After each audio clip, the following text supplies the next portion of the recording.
Ce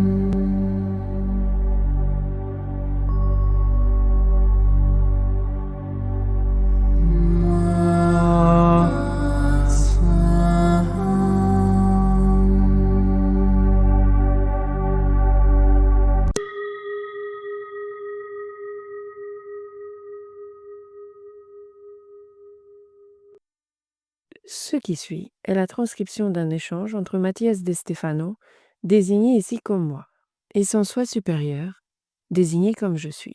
Dans cette capsule, la voix féminine incarnera le moi, tandis que la voix masculine représentera le je suis. Cette conversation, intitulée Hercule, a été réalisée le 8 février 2021. Maintenant que ton voyage a commencé, tu devras avancer pas à pas, en faisant très attention à chacun d'entre eux. Car tu n'as que 12 pas à faire, et si tu en rates un, tu devras recommencer les 12 à nouveau. C'est un poids et une responsabilité énormes. Tout dépend de la façon dont tu envisages la vie. Comme nous l'avons dit hier, chacun porte le fardeau qu'il est prêt à supporter, qui s'est manifesté en fonction de tout son chemin, de ses choix, de ses possibilités.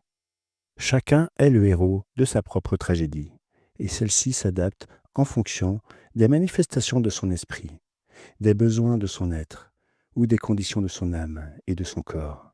Personne ne peut être sauvé de son malheur personnel. Nous ne pouvons que collaborer entre nous, tendre la main, mais la force de sortir du gouffre ne peut être exercée que par la volonté de celui qui s'y trouve. Et nous avons tous été là, sous différentes formes, physiquement, émotionnellement ou mentalement. Nous avons tous traversé le chemin de la tragédie. Mais tu sais quoi ? Quoi ? C'est le conflit qui nourrit ta capacité à créer. Tout comme la polarité génère des options, crée des réalités. Les opposés s'attirent. C'est ainsi que tu avances. En générant des frictions, tu génères de l'énergie. La liberté ne réside pas dans le moment où le conflit prend fin, mais dans le moment où j'intègre les outils qu'il a générés pour moi. Tu dois te demander ce que chaque conflit t'apporte, et tu en comprendras ainsi la raison d'être. Un individu qui s'enfonce dans son propre conflit n'avance pas et vit davantage le malheur que la tragédie. Quelle est la différence ?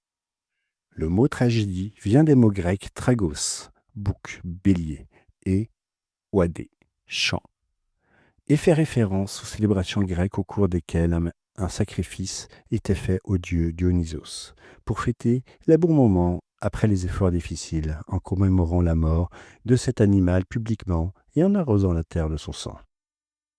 Une véritable tragédie.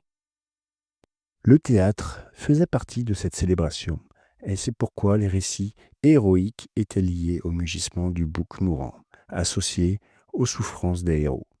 Quant au malheur, il s'agit d'un manque de grâce, d'un manque d'éloge, quelque chose ou quelqu'un qui ne mérite pas d'être honoré en raison de ses incapacités et de son manque de talent.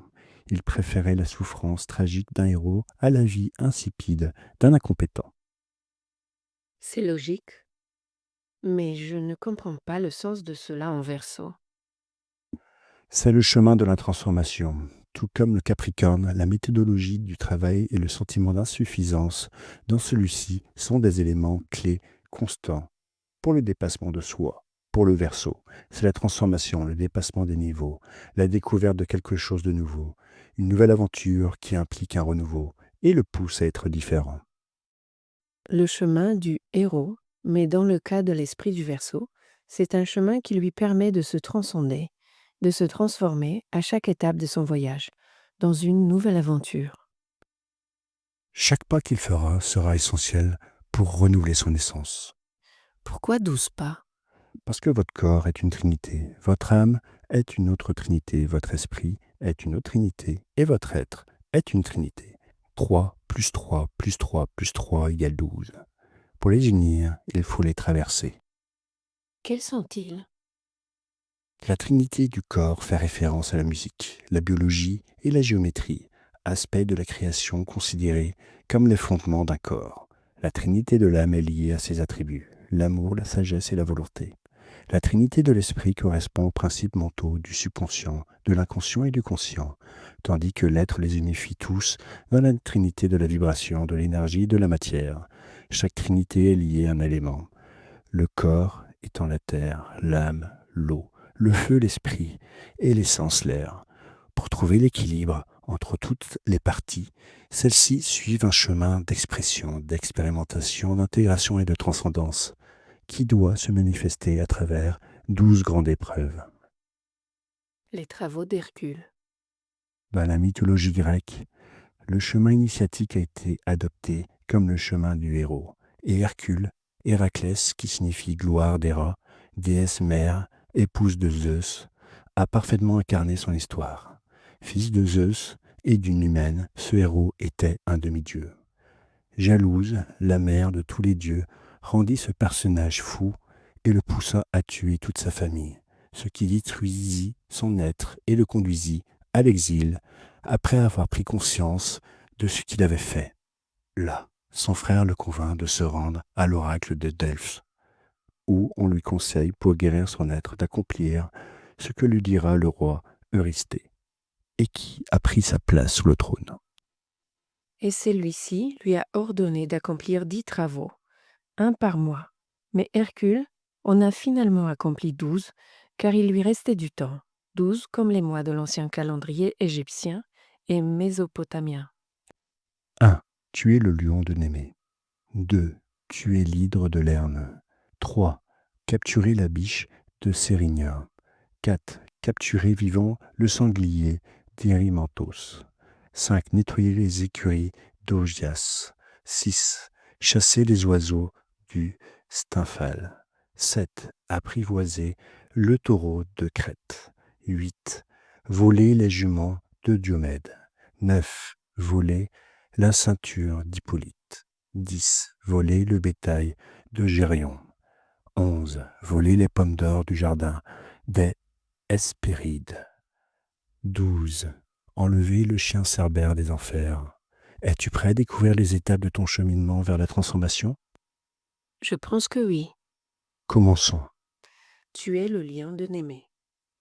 Ce lion avait une peau très épaisse, impossible à transpercer avec une lance ou une épée, et il dévorait tout ce qu'il trouvait.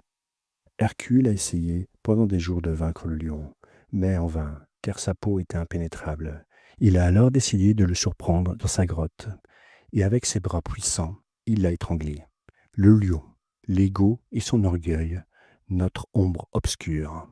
Personne ne peut vaincre cette bête sauvage à part soi-même, une bête difficile à tuer en lui coupant la peau, car celle-ci nous protégera si nous savons prendre les rênes de la situation. La grotte est le plus profond de l'être, et elle a 2 entrées, l'une confuse, envahie par les émotions, et l'autre ouverte à la raison, pour pouvoir soumettre la bête sauvage qui se trouve à l'intérieur. Cette tâche est liée au premier mois, au lion, qui éveille la force et le pouvoir qui régissent notre moi. La clé ici est de remplacer l'égoïsme par l'altruisme. Tuer l'hydre de Lerne. À Lerne, il y avait d'horribles marécages où vivait la monstrueuse hydre, un serpent mythologique à 9 têtes, géant, aux écailles très dures, au souffle venimeux, qui dégageait des gaz toxiques. Pour la faire sortir de sa caverne, il enduisit ses flèches de proie enflammées et les tira à l'intérieur de la caverne où se cachait le monstre. À sa sortie, Hercule lui trancha les têtes à coups de massue. Mais de nouvelles têtes repoussaient. Il réussit à la vaincre en brûlant ses blessures comme des cicatrices, l'empêchant ainsi de repousser. Cette histoire parle de toutes les émotions négatives basées sur la rancœur, sur les victoires éphémères qui nourrissent l'ego et qui représentent d'immenses obstacles sur le chemin de celui qui souhaite se conquérir lui-même. Il s'agit de combattre son propre intérieur, où se trouvent les pensées et les désirs négatifs qui émergent lorsqu'on élimine quelqu'un d'autre. Seul le feu de l'esprit est capable d'apporter de la clarté à ces questions. Bien sûr, l'hydre ne peut être autre que le scorpion. Ce signe régit la mort et la transformation qui se produit lorsque nous illuminons l'obscurité.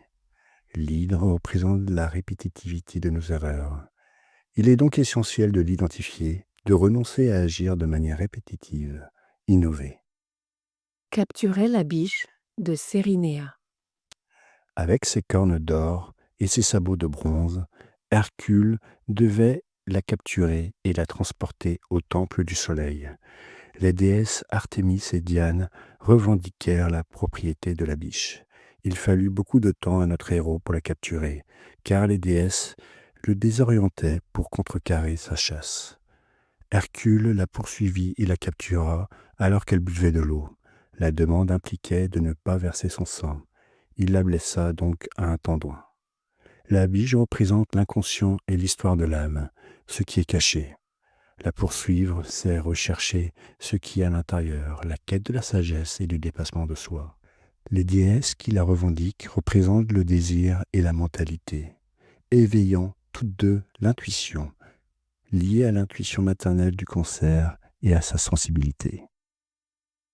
Capturait le sanglier du Mans, Erymontos.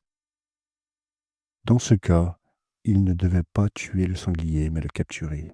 C'était une créature qui causait des ravages en détruisant les cultures, en attaquant les populations et en rendant les habitants malades. Après s'être amusé, ivre, avec les centaures, ce qui s'est terminé par une bataille tragique, il a trouvé le sanglier, qu'il a acculé en l'attachant avec des chaînes. Bien qu'il soit tombé entre les mains d'Hercule, l'animal représente l'astuce de savoir gérer ses sens. La recherche de l'équilibre dans ce que l'on ressent rappelle la balance, la justice. La balance dans la maîtrise des passions pour atteindre l'harmonie intérieure. Nettoyer les écuries du roi Augias. Augias était un roi d'Élide, fils du dieu Soleil.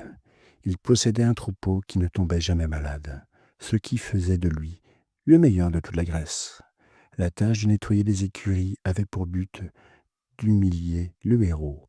En raison de sa quantité d'excréments, Hercule opta pour une solution facile, détourner les rivières afin qu'elles emportent tout dans leur courant. Les écuries représentent tout ce qui est sale dans le subconscient. Le verso agit ici comme celui qui purge, nettoie, clarifie cette partie cachée.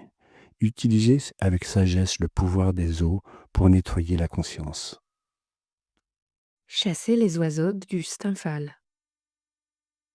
Les oiseaux qui habitaient le lac Stymphale étaient carnivores et avaient un bec, des griffes et des ailes de bronze. De plus, leur excrément était toxique et détruisait les cultures. Il essaya de les tuer avec ses flèches, mais ils étaient trop nombreux et il ne parvint pas. Il tendit un piège, mais cela ne fonctionna pas non plus. Il se souvint qu'Athéna lui avait donné un cadeau qui émettait des sons, et lorsqu'il les fit résonner, les oiseaux s'enfuirent en masse de cet endroit pour toujours à cause du vacarme qu'il générait. Ces oiseaux étaient une punition pour les mauvaises actions, qui ne pouvaient être transcendées que par les sons de la sagesse. Seule la capacité de réflexion peut secouer ce monde pour clarifier la vision, prendre conscience. Cette aventure de sagesse et d'élimination des bruits de l'esprit est propre au Sagittaire, qui recherche la sagesse, la connaissance supérieure et la philosophie. Dans ce signe, on apprend à distinguer le juste de l'injuste, le réel de l'irréel. Capturer le taureau de Crète. Cette bête sauvage crachait du feu par les narines et semait la désolation en Crète. Poséidon la fit sortir de l'eau vers l'île de Crète, lorsque le roi Minos promit de faire des sacrifices aux dieux. Mais ce roi voulut garder l'animal pour sa beauté, et à cause de cela Poséidon força sa femme à avoir des relations avec le taureau, donnant naissance au Minotaure. Pour le dominer, Hercule saisit ses cornes et le chevaucha en dirigeant ses impulsions. Il le ramena ainsi à la mer. À l'instar des émotions elles-mêmes, ce taureau est régi par les instincts et les impulsions, représentant le désir insatiable de l'ego et le monde de l'illusion matérielle. Le taureau est ainsi la constellation qui incarne cet attachement aux illusions émotionnelles de la matière. Libérer les juments de Diomède. Diomède, roi de Thrace, avait des juments qui mangeaient de la chair humaine, et parfois il les nourrissait avec ses invités. Hercule devait les voler et les ramener à son roi. Il coinça ses juments sauvages dans un champ où elles ne pouvaient plus bouger. Et là, Il les attrapa et les ligota. Mais elles dévorèrent son ami, qui l'avait aidé, et s'enfuirent. Il ne vit alors d'autre solution que de creuser un canal et de l'inonder avec l'eau de la mer, les piégeant ainsi. Les juments féroces représentent les pensées et les paroles erronées, les idées fausses qui génèrent des forces provoquant la guerre et la dévastation. L'enseignement à tirer ici est de parvenir à maîtriser l'esprit déchaîné. C'est une caractéristique du bélier qui dévore le monde avec ses basses passions égotiques, ou qui commence la vie avec toute sa puissance. Obtenir la ceinture d'Hippolyte. Hippolyte était la reine des Amazones, une tribu des femmes. Elle possédait une ceinture qui lui avait été offerte par Arès, le dieu de la guerre.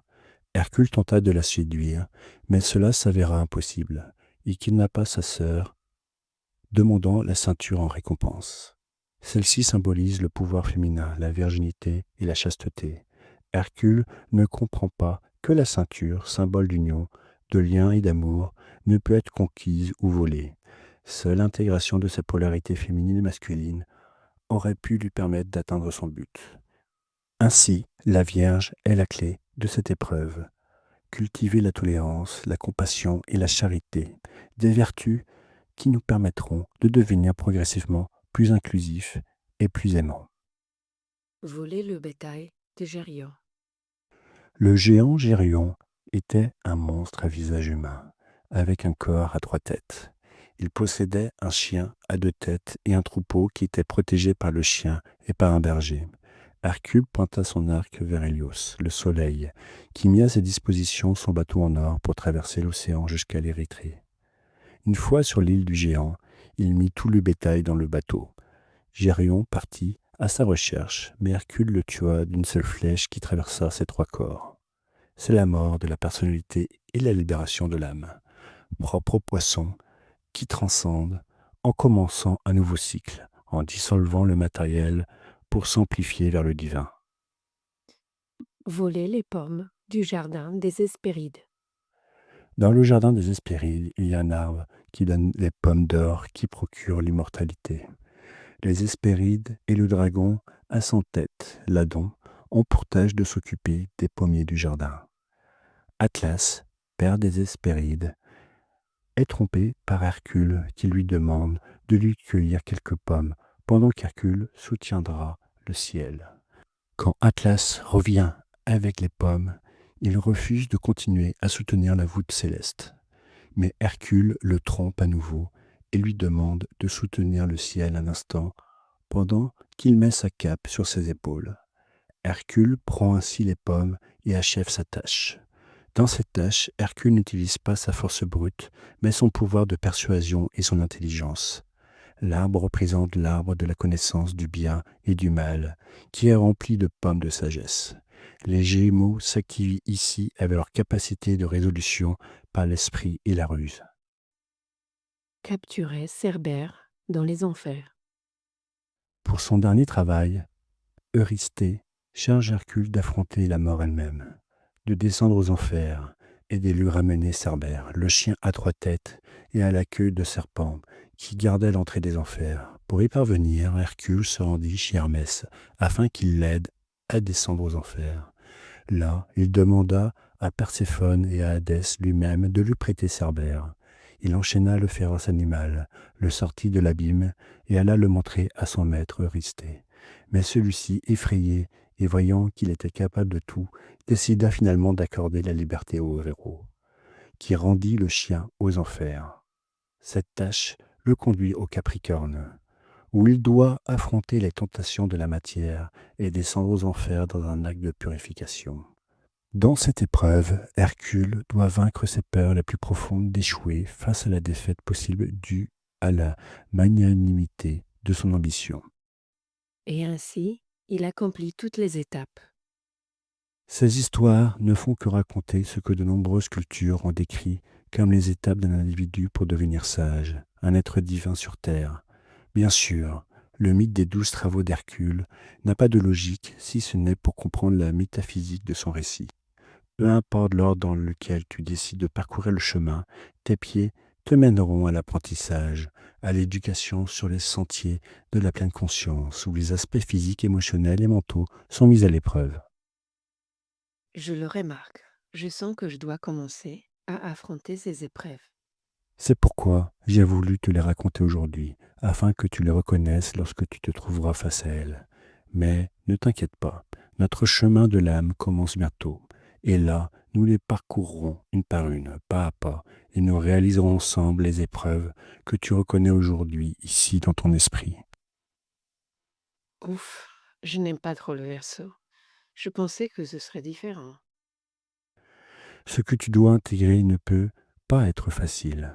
C'est dans le défi que réside la gloire, c'est dans le conflit que réside l'évolution, c'est dans l'erreur que réside l'apprentissage. Tu dois seulement oser te tromper, affronter tes monstres et ensemble, nous ferons le reste. Oseras-tu? Oui, je suis prêt.